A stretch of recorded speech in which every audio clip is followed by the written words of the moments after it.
First up, roses. These days, the sweet scent of a rose isn't just in the air, it's in our food and drink. But how do they extract the flavoursome oil from the flowers? How do they get the oil out of a rose, then? I actually don't know. Do you think they just must mash up loads of roses? It is possible, but I don't know. Have you ever tried to get the oil out of a rose? No.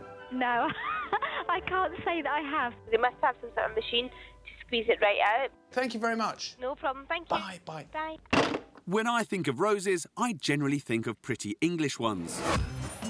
But surprisingly, 70% of the world's rose oil is produced in Bulgaria. So that's exactly where I'm heading. Just arrived in Bulgaria. It's the first time in the country for me. Quite excited. Oh, let's just get my luggage through. And I'm here to hunt for roses. Hot on the heels of these fragrant petals, I'm travelling 4 hours south to the region of Kazanlak, nicknamed the Valley of the Roses. And arriving in amongst a sea of costumes and dancing, I can see why. The place is full of roses. I'm going to have to get the guys a little present from Bulgaria. Now this will be perfect for Kate. Rose brandy. Woo, that's going to be great. She's going to love that. It's like drinking perfume. This Rose Festival began in 1903, when local growers would parade their beautiful blooms to buyers. Today, the rose industry is flourishing, as Bulgaria has wonderful conditions for growing roses. I set off at dawn to find out just how they get that rosiness from the flowers. The sun's just come up and we're driving to the countryside. I'm on my way to pick roses. I'm meeting local producer Maria Kaneva, and it seems the picking has already started. Hi, Maria. Hi, Jim. You're busy at work? Absolutely. I haven't really seen roses grown out in a field as a crop. Okay. So can you use any rose? Because I mean, I've got much bigger roses than this. No. This is the only rose that you can take oil from. Rosa Damascena was brought to Bulgaria from Damascus 300 years ago and has been thriving here ever since. They have an especially strong scent, perfect for extracting. Let's get picking. This is a thing for you. High-tech stuff, this. It's handy for your shopping, isn't it? No. Okay. Oh, hang on a minute. And this too. At least I'm looking quite butch now. Okay. So just anything, yeah? Is that one okay? Yes, it's okay. The flowers must be picked before the sun rises, as the heat causes the oil to evaporate. And with just a 3-week harvest, the pressure's on. How long did it take you to pick that amount? 10 minutes. 10 minutes. 10 minutes? Yes. It's taken me about an hour. Later, I find out just how they get this flour into my lemonade. It smells amazing. It's like if you boiled up 1,000 old ladies. This is what it'd smell like. Next up, pork. While Jim's breaking his back picking petals, I'm kicking back with a barbecue in Cornwall. Lovely. Oh, look at that. Now, I know that you shouldn't eat pork pink. Not entirely sure why. Got this bad boy here, burnt on the outside, probably a little bit pink in the middle, a familiar sight maybe. But if I took that off the barbecue, I wouldn't really think twice about eating it. But will the people of Newquay agree? This is beautiful, and it's full of hungry punters. Would you like one of those, perhaps? No, I'll pass, thanks. Okay. Not looking too healthy. Why is that? It's pink, and it signifies that it's raw. But then why is a rare steak okay to eat?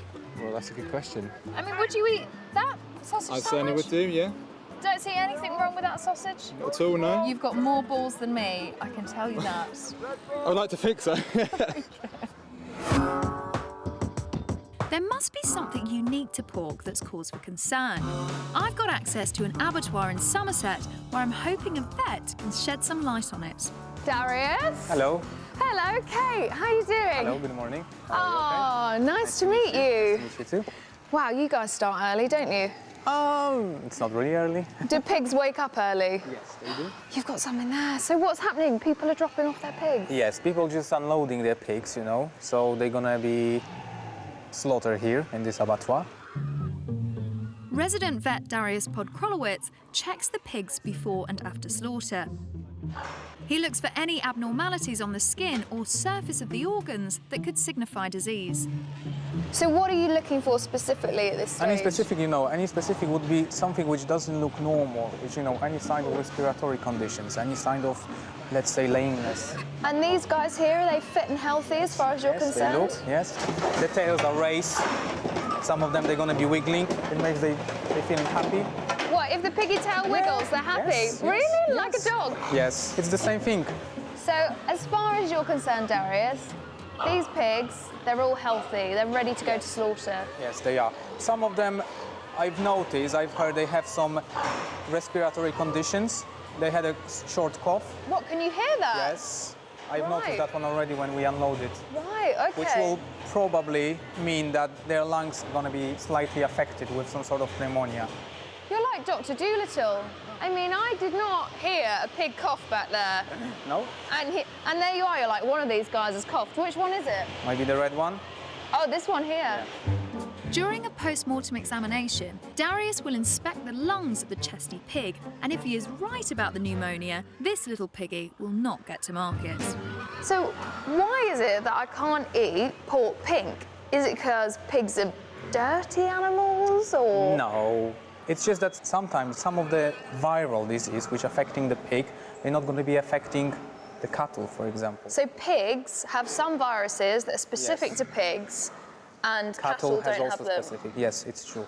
With pigs, there are some conditions which cannot be identified at this sort of stage. For example, one of them is viral infection causing hepatitis. Really? So a pig can actually contain hepatitis, and that's one of the key differences between a pig and, say, a cow. So that Yes. cow could never, ever have hepatitis, but a pig could have hepatitis. Yes. I mean, what kind of hepatitis? Hepatitis E. Hepatitis E? I didn't even know that existed. Is that dangerous for me, or is there a problem if I was to eat a pig that actually did have hepatitis E? It would be. It could be a problem if you would have eaten undercooked pork. Because what, is the virus still alive? Could be. One could survive in the meat. Pigs contract Hep E from each other, but it's impossible to know if a pig is infected by just looking at it. Most abattoirs don't have a regular testing regime, and so little is known about the prevalence of the virus. But one study suggests 10% of sausages carry the disease. So I've heard what a vet has to say when it comes to eating pork pink. I need to know more about hepatitis E. I think I need to see a doctor. I've come to Cornwall to meet gastroenterologist Dr. Harry Dalton. He's spent the last 10 years investigating hepatitis E. So, Harry, should I be worried about eating rare pork? Well, I think there are some risks. I mean, the traditional risks are trichinella, which is a worm which is found in pork. There's also a risk of getting salmonella from pork. Salmonella is killed through cooking, and the trichinella worms are now considered rare. What I'm seeing more and more is patients with hepatitis E. One way that patients may contract this is by eating undercooked or uncooked pork products. Really? Yeah. Eating pink pork is one of only a few ways that Hep E can be contracted, and cases of Hep E in the UK are rising, from 124 in 2003 to 691 in 2013. Most patients who get infected actually don't have any symptoms, are perfectly well. But some patients who've got a previously damaged liver end up in big trouble, and I've seen several patients die from it. That is shocking. Later, I see for myself just how severe the effects of hepatitis E can be. I was absolutely screaming. Next up, oven bags. The FSA have found that 70% of chickens sold in the UK are contaminated with the deadly Campylobacter bug. But could a simple plastic bag prevent it spreading throughout our kitchens? Now, this recent trend for cooking food in plastic bags is quite alien to me as a chef. I like to get involved and touch things, but then I saw this chicken in a plastic bag, and it could be a really good idea because you're not touching the chicken, you're therefore not going to spread bacteria around the place. But what I don't understand is how you can put this chicken in this plastic bag in a very hot oven and the bag's not melting all over your chicken. Just how do they do it? So how is it I can put this chicken in a plastic bag in the oven? Is that going to be safe? I would put plastic in an oven. Don't put plastic in the oven, OK. And it's not just chicken, they're doing it with fish too. It's madness. Is it a special kind of plastic? So what makes that bag so special then? It doesn't say. You'll be eating chicken plastic. You see, I'm not the only one that doesn't get it. Earlier, I wondered if oven bags could be the answer to stopping the spread of Campylobacter in our kitchens. But how on earth can you put plastic in the oven? I'm on a mission to put oven bags to the test. Hi. Dr. Matthias Keller is a senior physicist from Sussex University, but today he's arranged a plastic bag bake-off for yours truly. Facing the flames of this super hot pizza oven is a hard plastic cup, a standard freezer bag containing a fish, and a souped-up saucy fish oven bag. OK, so I brought along my thermometer. That bag is pushing 170 degrees. Oh, wow. So the hardest plastic is melting already? Yeah. Why is that? I would have thought that would last a good while longer than the plastic bag, which hasn't been touched. Unlike the cup, the oven bags are made of a plastic from the polyester family, which, with a different molecular structure, can withstand far higher temperatures. Does that mean that my oven bag will never melt? No, it definitely will melt, but at a much higher temperature. So if we turn it up, we can see just how far we can take it. OK, nearly 270 now. And you can see, obviously, the freezer bag is burnt through. So that leaves one bag standing at temperatures far beyond a domestic oven. So our fish is nearly 300, 290. It's as good as screwed. Don't touch it, don't touch it. So our cup melted very, very quickly. The freezer bag, that lasted a lot longer. But that was the cooling effect of the fish inside. Now this one, this is our oven bag. It stood up pretty well because that was nearly 300 degrees, which is a lot hotter than a domestic oven. So the special plastic used in oven bags is safe to cook in, just not to 300 degrees. But you wouldn't want to eat that. You'd rather have one of their pizzas, right? Indeed, yes. Shall we have one? Yeah. I think it's preferable.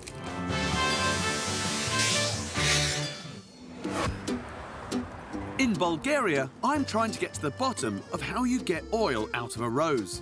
And having seen them picked from the field, I followed them to the factory. Once winched upstairs, look at that. They're offloaded into a huge metal vat. It smells amazing. It's like if you boiled up 1,000 old ladies, this is what it'd smell like. We are introducing the water inside now. Yeah. It's mixing together with the flours. Yeah. And when we have enough water, 5 tons, we close the lids and the flours get steamed and boiled. It's like a massive pressure cooker for flowers. Absolutely. This initial distillation process yields a liquid or distillate comprising just 20% oil. A further 4 rounds of distillation are required before the oil is ready for extraction. Wow. This looks like where James Bond villains live. Why have we got more people? The tradition says that rose oil is always taken out by 3 people. That means one person on the extraction valve, another waiting to receive it, and a third who will carry it to be weighed. Talk about make it complicated. I thought the process was complicated. Now you've got to get it out. The oil, now at 80 to 90% pure, has risen to the top and can finally be extracted. What if I tickle her now? No. Is that a no-no? We're going to kill you then. At last, I see oil. Maria and her team can't risk wasting a drop. One false move and a year's work is down the drain. There it goes. So the oil rises up and then goes down the tube. Yes. Wow. And he's controlling that. Yes, it has to be done very gently because underneath there is water and we're not allowed to have any water in the oil. As both liquids rise, you see the oil going in that glass container, and as the water comes through, he turns the tap off. Wow, what a process. That is truly fascinating. Yes. I see, here comes the water. That's it. That's it, done. That's it, yes.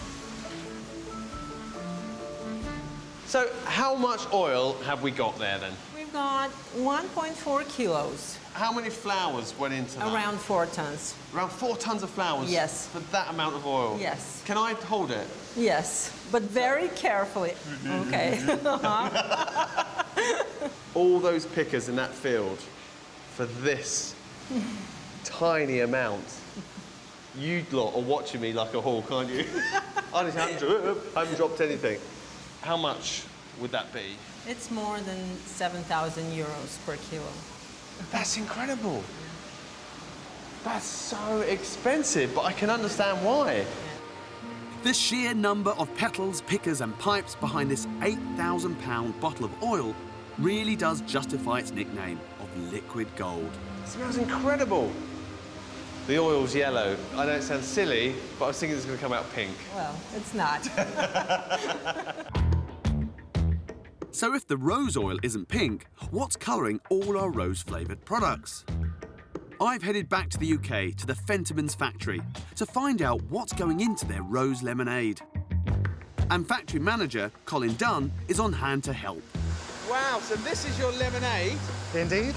That has that rose oil that I saw in Bulgaria? Indeed it does. So how much rose would go into a bottle of lemonade like that? We would have roughly 15 rose petals. How much oil would that make? Almost like a pinprick of oil. It's so small you wouldn't be able to see it? Exactly. Whoa, that is... So it is very, very intense. So how much would a little bottle like this make? Well, 5 of those bottles would make a tank full of lemonade. So you only need a tiny bit in the lemonade because you don't want to overpower the flavour? Exactly, yes, you do. So how does the pink lemonade get its colour? Because the oil is clear. Is it when you pour it in, there's a chemical reaction? Actually, it's not like that. No, we add something else. What else do you... Which is a natural red colour. So that's all the petals and oil all smashed up? That's where the lovely pink colour comes? No, actually, no, it's a natural extract from carrot and blackcurrant. Carrot and blackcurrant? Yeah. That's absolutely amazing. I'm in the wrong business. I should be in rose oil, not pigs. And talking of pigs, earlier I discovered why eating your pork pink could pose a serious risk to your health. What I'm seeing more and more is hepatitis E. I've seen several patients die from it. Those most vulnerable to Hep E are older males with weak immune systems. On Dr. Harry's ward, Roy van den Hovel has recently been diagnosed. I was absolutely screaming. I can sit up, I can lie down, crying, really crying. So where was the pain? It's straight in the shoulders, actually. Just like the devil was sitting on my shoulder to take me, to be honest. Roy's virus came from pigs, but it's virtually impossible to know if he got it from undercooked pork or simply from being around an infected pig. Just put your arms above your head as far as you can. Is that as far as you can get them? Roy's been left short of breath and unable to fully extend his arms. That's about as far as you can get it. So that's 2 weeks in hospital for Roy already. And what, a little bit more time, do you think? A little bit more, I think. And will he be left with any permanent damage? Or is that still a question mark? It's an open question. I'm hoping not. It's pretty shocking to think all of that from eating what could be a piece of uncooked pork. The risk of contracting Hep E from pork is extremely low. But I've come to London to see if I can eliminate the chance altogether. Alex, yeah? Okay. With the help of food safety expert Alex Seguino, a butcher and a pig. So where is it? Is it in the brain? Is it, I don't know, is it in the organs or? It spreads in all the meat. So what can I do to prevent myself ever from getting hepatitis E? Because look, I do love a sausage. If I freeze it, is that going to get rid of it? No, I'm afraid not. How about if I wash it? Would that get rid of it? No, that won't work either. How do you get rid of hepatitis E? By cooking the meat all the way through at a temperature about 71 degrees. Right, I think we need to cook some pig. The FSA recently found that nearly 30% of people don't check their bangers before chowing down. That is a beautiful chop. I want to see just how long it takes to get these bad boys to the magic 71 degrees. I think we should put the probe in. Let's see how hot these are. It's about 35. 35? Okay, right, we've got to keep going. These steaks are getting completely charred. Should we give it another prod? Another go. Oh, okay, that's 40 degrees. We're getting there. Now, if I was at home, this is the point at which I probably would have taken this steak off the barbecue. Now, we tested it, it's actually 40 degrees. Let's have a little look. That is pink, you don't want to eat that. Boy, we're getting smoked out. Okay, stick it in. 72, Okay, 74. jackpot. It took nearly 15 minutes to get these fellas up to the right temperature. But have a look at that. Let's have a little taste. Who wants a bit? You gonna try a bit? You gonna try a bit, Alex? Come on, get in there. Right, okay, going in. Way too much charcoal on that. For less charcoal, I'd turn your barbie down a bit. But make sure your pork's up to the crucial 71 degrees to guarantee it's free from HEPA.